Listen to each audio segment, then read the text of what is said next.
Haleluya,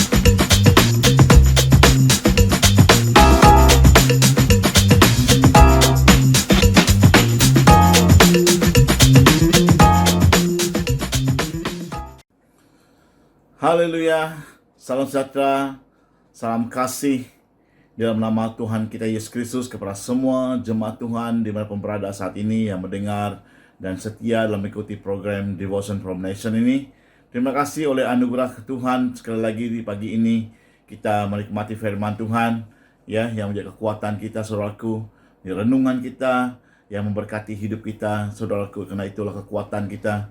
Nah, firman Tuhan adalah pelita di kaki kita dan terang bagi jalan kita. Melangkah itu sebelum kita memulakan firman Tuhan, jadi kekuatan kita pada hari ini, mari kita sama-sama berdoa. Kiranya Kuasa Roh Kudus mengungkapkan isi hatinya untuk kita di pagi yang indah ini. Mari kita berdoa. Bapa, terima kasih Yesus, kami mengucap syukur oleh anugerah-Mu. Sekali lagi kami dapat bersama bertemu dalam program ini yang memberkati kami melalui firman-Mu. Hamba menyerahkan waktu ini Tuhan Yesus. Tuhan, bicaralah buat kami melalui kuasa Roh Kudus-Mu, buat kami memahami dimanapun saat ini kami mendengar program ini, devotion ini. Tuhan, biarlah kuasa-Mu menjamah kami, kuasa firman mengambil tempat, mengungkapkan isi hati-Mu, sehingga kami dikuat, diteguhkan dalam Yesus Tuhan. Terima kasih Bapa.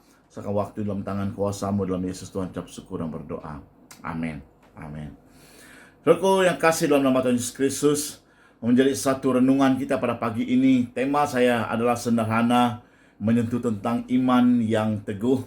Karena tidak ada pengharapan lain sebagai anak Tuhan, ya, karena kita percaya kepada Tuhan Yesus sebagai Tuhan yang menjadi kekuatan kita. Di dalam kita diberikan kekuatan melalui iman, percaya, keyakinan kita dalam Tuhan. Itulah kemenangan kita sebagai anak Tuhan, ya, dalam menghadapi apapun tantangan hidup. Hari-hari yang kita lewati setiap hari, kemenangan kita hanyalah melalui iman yang teguh di dalam Tuhan Yesus. Makanya Ibrani 11 ayat 1 mengatakan iman adalah dasar dari segala sesuatu yang kita harapkan, bukti dari segala sesuatu yang tidak kita lihat. Ya, nah, itulah perjuangan kehidupan kekristenan kita, ya, untuk kita tidak mudah goyah dan tidak mudah lemah, memiliki iman yang kuat yang teguh. Kata firman Tuhan di Matius 16 ayat 18, dan di atas batu karang ini aku akan mendirikan jemaatku. Maksudnya di sini saudaraku, untuk kita memiliki kekuatan, ya, sebagai anak Tuhan, bagaikan batu karang yang teguh. Walaupun goncangan ombak besar melanda kehidupan kita, namun kita dikuatkan, diteguhkan, karena kita berdiri di atas dasar iman yang teguh. Saudaraku, saya bersyukur dengan Tuhan di awal tahun ini, bagaimana kita semua mengetahui banyak tantangan dan masalah yang kita hadapi. Saya bersyukur pada Tuhan karena satu lawatan, ya, bersama dengan rombongan Pastor Robert Lee dan tim dari Indonesia bersama melawat ke Israel pada 3 sampai 9 November tahun 2019, tahun lepas. Saya bersyukur dengan Tuhan dalam lawatan ini, perjalanan ini bukan cuma sekadar kita hanya melawat dan menikmati keindahan Israel, tetapi saudaraku, saya bersyukur karena apa yang kita pelajari di setiap tempat kita pergi, setiap tempat yang kita singgah, kita berdoa dan kita tanya Tuhan apa yang Tuhan kehendaki. Satu hal yang sangat luar biasa saat kita berada di padang gembala, saudaraku, di pagi yang indah kita menyembah dan memuji Tuhan, dan kita bersyukur saat Amma melihat di langit, dia melihat satu penglihatan tulisan di langit yang mengatakan tahun ke depan adalah tahun yang sukar, ya, memerlukan kekuatan segi iman untuk harus kuat supaya kita menang. Message ini sangat jelas, message ini sangat, ya, memberikan dorongan saya sebagai hamba Tuhan untuk memasuki tahun 2000 di awalnya, 2020 ini, saudaraku, di awalnya sudah kita melihat tantangan yang sudah kita hadapi. Saya bersyukur perjalanan ini tidak pernah sia-sia, yang beri satu impact yang besar dalam kehidupan saya, saudaraku, sebagai hamba Tuhan, di mana kita melihat, saudaraku, itu menjadi satu reality, kekuatan kita untuk membangun jemaat kita di atas dasar yang kuat, yang teguh, ya, pada tahun ini untuk kita maju dan kuat di dalam Tuhan Yesus. Ya, pesan ini adalah untuk kita tetap setia kepada Tuhan dalam apapun keadaan, ya, karena penyertaan Tuhan, dia sebagai gembala yang baik dalam kekelaman sekalipun, Tuhan tetap menyertai kita, ya. Dia tetap memimpin kita, dia menyediakan penghiburan untuk kita, saudaraku yang kasih dalam nama Tuhan Yesus. Ya, sekalipun kita gagal ataupun merasa lemah, namun Tuhan tetap menopang dan menuntun kita yang berkekuatan. Karena atas dasar iman percaya kita pada Tuhan, kita mendapat kemenangan daripada Tuhan, saudaraku. Jadinya langkah yang pertama untuk tetap teguh, ya, berdirikan atas dasar iman yang kuat, yaitu harus setia sungguh-sungguh pada Tuhan walaupun menderita. Setia sungguh-sungguh pada Tuhan walaupun ada tantangan, walaupun ada cobaan, saudaraku. Dikatakan 1 Petrus 1 ayat 6, bergembiralah akan hal itu, sekalipun sekarang ini kamu seketika harus berduka cita oleh berbagai-bagai pencobaan. Ayat yang ketujuh, maksud semuanya itu ialah untuk membuktikan kemurnian imanmu yang jauh lebih tinggi nilainya daripada emas yang fana, yang diuji kemurniannya dengan api, sehingga kamu memperoleh puji-pujian dan kemuliaan dan hormat pada hari Yesus Kristus menyatakan dirinya.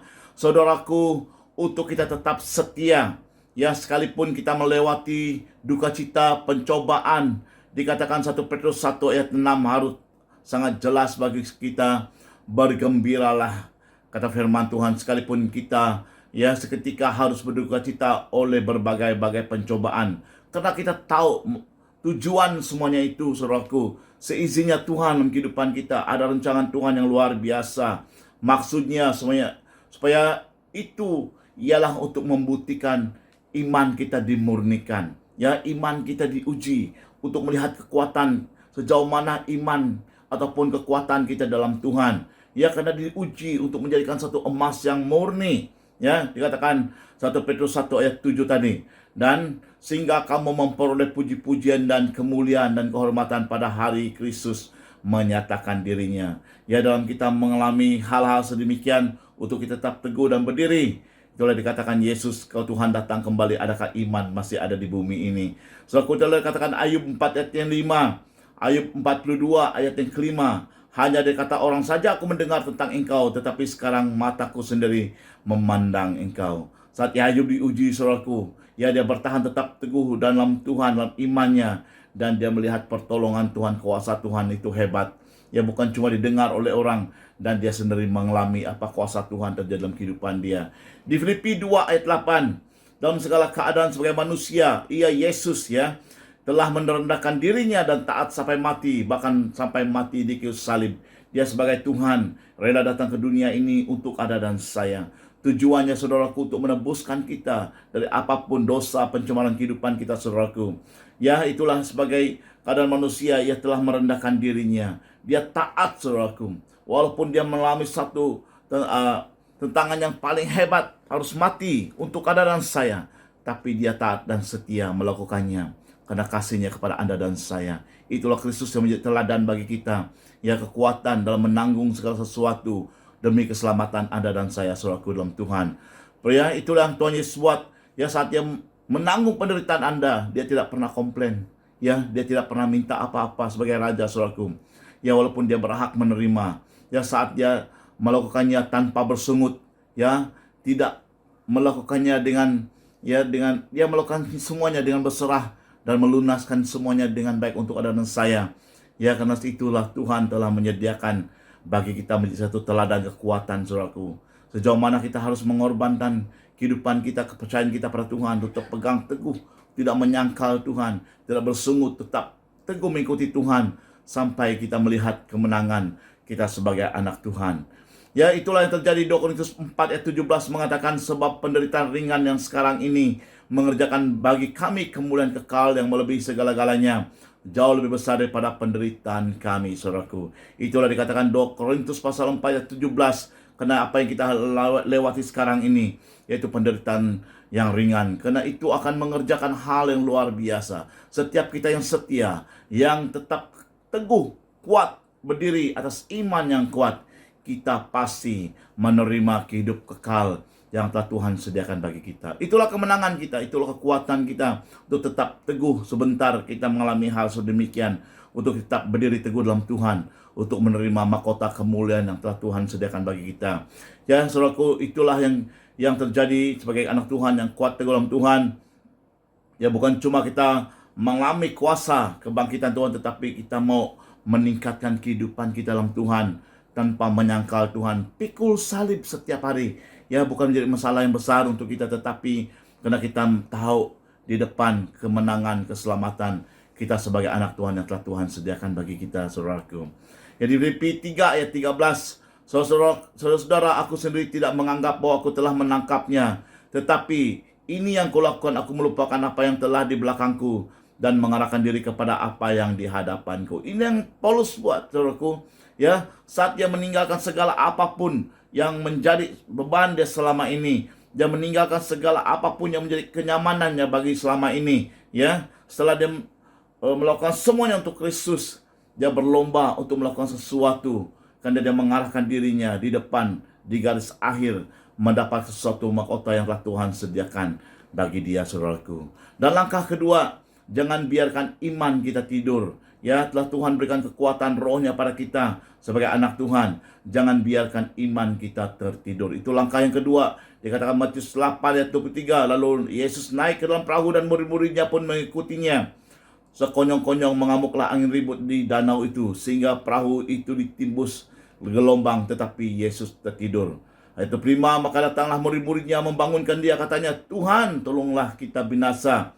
Ayat 26, ia berkata pada mereka, mengapa kamu takut, kamu yang kurang percaya? Lalu bangunnya Yesus menghentikan angin dan danau itu, maka danau itu menjadi teduh sekali. Dan ayat 7, dan heranlah orang-orang itu, katanya, orang apakah dia ini sehingga angin dan danau pun taat kepadanya.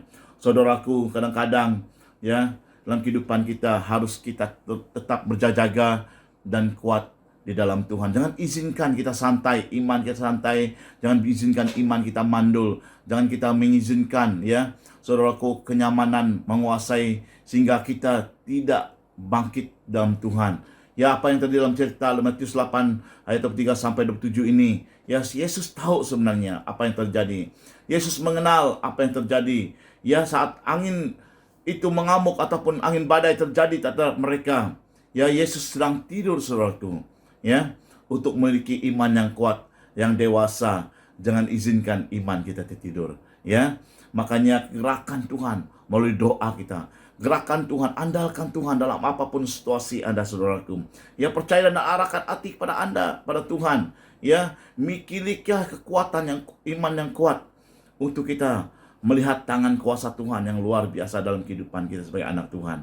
Ya, dan dikatakannya di sana, mereka membangunkan dia. Mereka katakan ayat 25, Tuhan, tolonglah kita binasa. Ya, itu merupakan satu doa, merupakan satu hubungan kita dengan Tuhan. Ya, itu merupakan bagaimana kita harus menguatkan, membangunkan iman kita, memanggil nama Tuhan Yesus dalam situasi apapun, mengandalkan Tuhan Yesus Kristus sepenuhnya dalam kehidupan kita sebagai anak Tuhan. Karena itulah kekuatan kita dalam Tuhan, saudaraku. Ya, kalau terperlu terpaksa, ya, ataupun kita harus melatihkan iman kita lebih lagi, berdoa dan berpuasa adalah satu komitmen, kesungguhan kita dengan Tuhan. Makanya, saudaraku, jangan mengandalkan kekuatan kita. Andalkanlah Tuhan. Pertolongan Tuhan akan datang tepat pada masanya. Makanya kita mengharap, menaruhkan seluruh pengharapan kita sesungguh pada Tuhan. Yang ketiga, yang terakhir, yaitu berdoalah dalam Roh Kudus. Yudas 1:20 mengatakan, akan tetapi kamu saudaraku yang kekasih, bangunlah dirimu sendiri di atas dasar imanmu yang paling suci, dan berdoalah dalam Roh Kudus. Inilah kekuatan kita di akhir zaman ini. Roh Kudus itulah penolong kita, kekuatan kita, ya, pengharapan kita, saudaraku, yang diam di dalam hati kita. Rohnya ditaruhkan dalam hati kita. Roh Kudus yang menyertai kita dalam apapun situasi dan keadaan Anda, saudaraku. Ya, berdoalah dalam kuasa Roh Kudus dan kemenangan kita. Roh yang mengenal setiap isi hati kita dan mengenal pergumulan Anda, dan pertolongan Tuhan akan datang tepat pada waktunya. Ya, di Efesus 6 ayat 10. Efesus 6:10 mengatakan, akhirnya hendaklah kamu kuat di dalam Tuhan, di dalam kekuatan kuasanya. Ya, kuat dalam Tuhan. Jangan cuma menangis, jangan cuma mengeluh, jangan cuma bersungut, saudaraku. Itu sangat sayang sekali kita sebagai anak Tuhan. Dan kita harus sebenarnya kuat di dalam kekuatan kuasanya. Kuasanya telah diberikan kepada kita sebagai anak Tuhan. Makanya kita harus meresponi kuasa itu. untuk kita kuat dan teguh dalam Tuhan, untuk melihat kemuliaan kuasa Tuhan yang luar biasa. Akhirnya kesimpulan kita pada hari ini, ya, kita berdoa supaya jangan kesombongan, ya, tidak akan memusnahkan kehidupan kita. Ya, sebagai kesimpulan kita, saat kita diangkat Tuhan, dipakai Tuhan, dan mukjizat terjadi kehidupan kita, jangan sombong. Makanya Amsal 30 ayat 8, jauhkanlah diri daripadaku kecurangan dan kebohongan. Jangan berikan kepadaku kemiskinan atau kekayaan. Biarkanlah aku menikmati makanan yang menjadi bagianku. Ayat 9, biar kalau aku kenyang, aku tidak menyangkalmu. Dan berkata, siapakah Tuhan itu? Atau kalau aku miskin, aku mencuri dan mencemarkan nama Allahku. Saudaraku, berjalanlah di dalam kekuatan kuasa Tuhan. Berjalanlah dalam iman, meletakkan pengharapan Anda sepenuh pada Tuhan. Saat kita diberkati, jangan lupa orang lain, ataupun janganlah kita lupa Tuhan lah yang telah menyediakan semuanya bagi kita. Ya, saat kita, saudaraku, dalam menurut kehidupan ini, berjalanlah dalam pimpinan Tuhan, kekuatan Tuhan. Amsal 30 ayat 8 dan 9 ini cukup jelas, saudaraku, menjadi sesuatu kekuatan kita. Jangan sampaikan keegoan kita memusnahkan iman kita dengan Tuhan. Jangan sampaikan, saudaraku, kita menyangkal Tuhan saat kita lemah dan down sekali, saudaraku. Makanya sebagai anak hamba Tuhan, saya mendorongkan kita untuk kuat dan teguh dalam Tuhan berdasarkan iman yang telah Tuhan taruhkan dalam setiap kehidupan kita. Mari kita berdoa, kiranya kekuatan di surgawi menyertai kita, dari kemenangan kita pada hari ini dalam Yesus Kristus Tuhan. Tuhan, terima kasih Bapa, kami memberkati setiap anak-anak Tuhan yang mendengar program ini ataupun dimanapun berada. Dalam apapun yang kami hidupi ataupun hadapi setiap hari, kami tahu pertolongan kuasa-Mu tetap menyertai kami. Kami diberi kuasa sebagai anak Tuhan dan iman diletakkan di atas dasar yang kuat, yaitu Yesus Kristus menjadi batu penjuru kekuatan kami.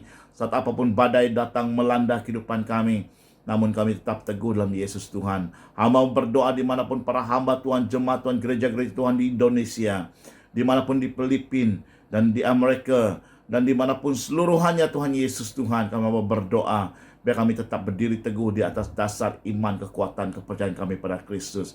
Itulah kemenangan kami sebagai anak-Mu Bapa. Itulah kekuatan kami dalam Yesus Tuhan. Makanya berkati Tuhan Yesus firman ini hari ini, meneguh dan menguatkan kami sebagai anak Tuhan. Mengucap syukur atas anugerah-Mu buat kami pada pagi ini. Dalam nama-Mu yang kudus, hamba memberkati dan mengucap syukur di dalam semuanya ini. Dalam nama Yesus Tuhan kami mengucap syukur dan berdoa. Haleluya. Amin. Amin. Amin. Terima kasih. Sampai ketemu kembali. Saya percaya kita semua diberkati oleh Tuhan pada pagi ini. Dalam nama Yesus Kristus Tuhan. Amin.